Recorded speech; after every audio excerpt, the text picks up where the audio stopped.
Let's now walk through two examples where we're going to solve a second-order homogeneous initial value problem and boundary value problem. The general form of the equation is over here on the right.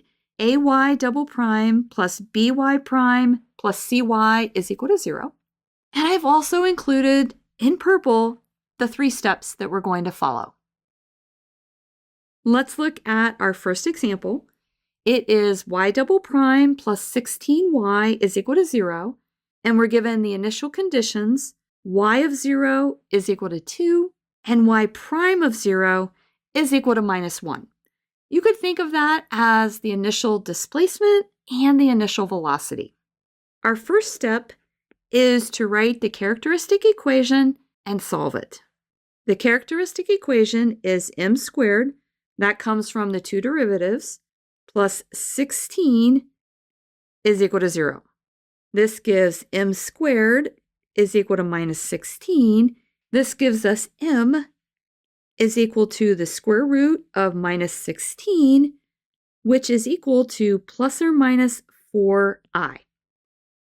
I think it's helpful if we think of this as 0 plus or minus 4i, so that we can remind ourselves that 0 is the real part and 4 is the imaginary part. In step 2, we are going to choose the appropriate form of our solution. Because we have complex roots, our solution is going to look like y is equal to e to the alpha x times c1 cosine beta x plus c2 sine beta x. Our alpha is equal to 0 and our beta is equal to 4. So our solution is y is equal to e to the 0 times x times c1 cosine 4x plus c2 times sine 4x. This gives us y is equal to e to the 0, which is just 1. So we have c1 cosine 4x plus c2 times sine 4x. Our third step is to use the conditions that we've been given to find c1 and c2.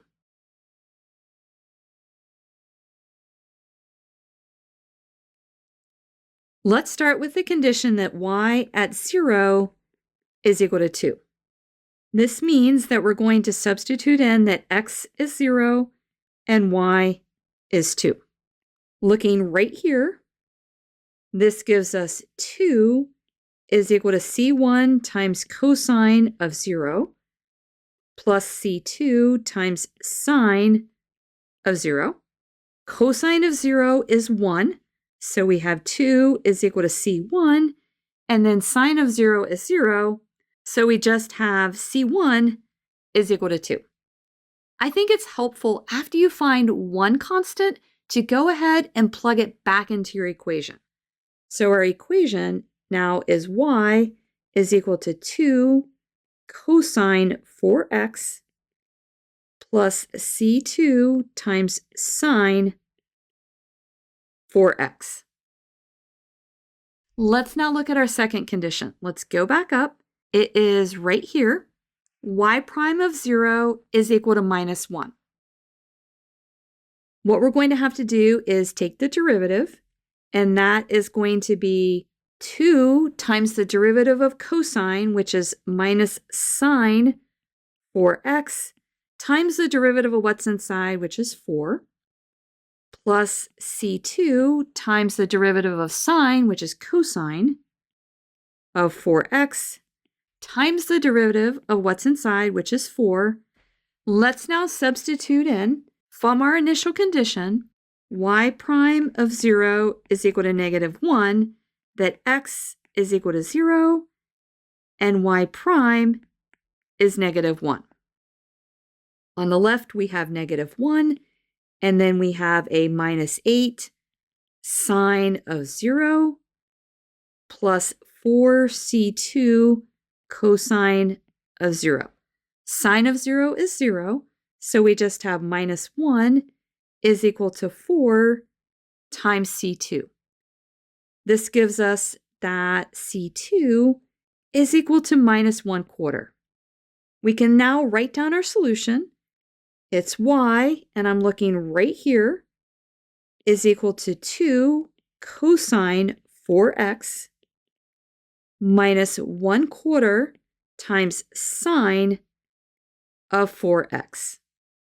And let's highlight that.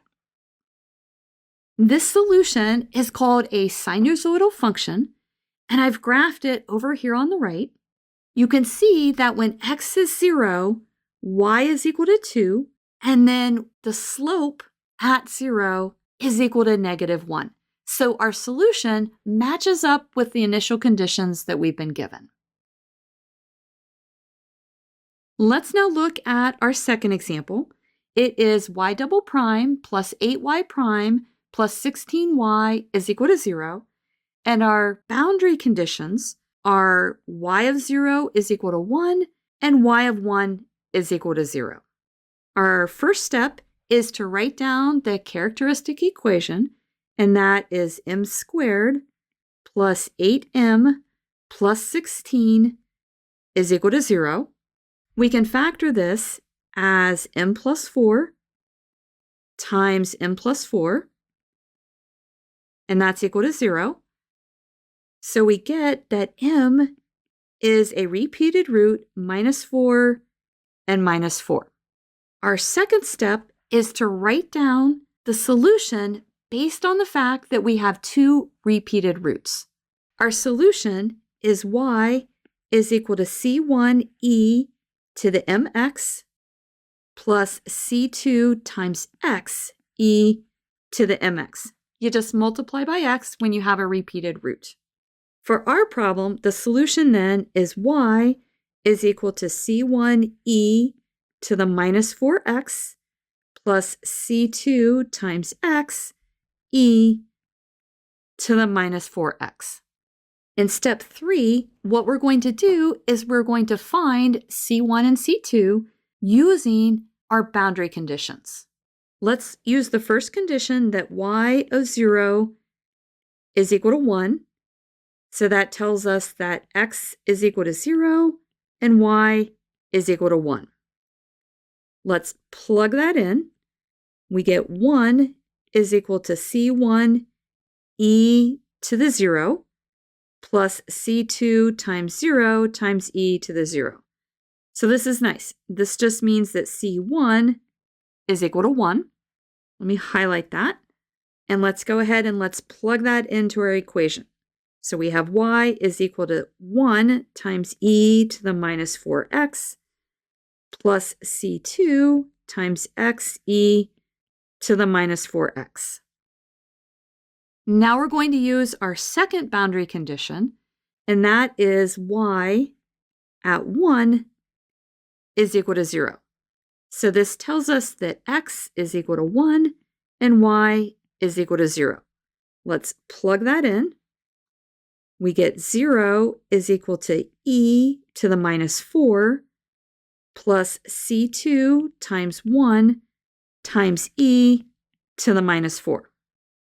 This gives us that c2 times e to the minus 4 is equal to minus e to the minus 4, which tells us that c2 is equal to minus 1.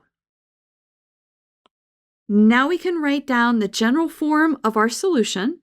Here's the form with the constants, and now we're going to plug in those constants, and we get y is equal to c1, which is 1, so we just have e to the minus 4x, and then we have a c2, which is minus 1, so that gives us minus x e to the minus 4x.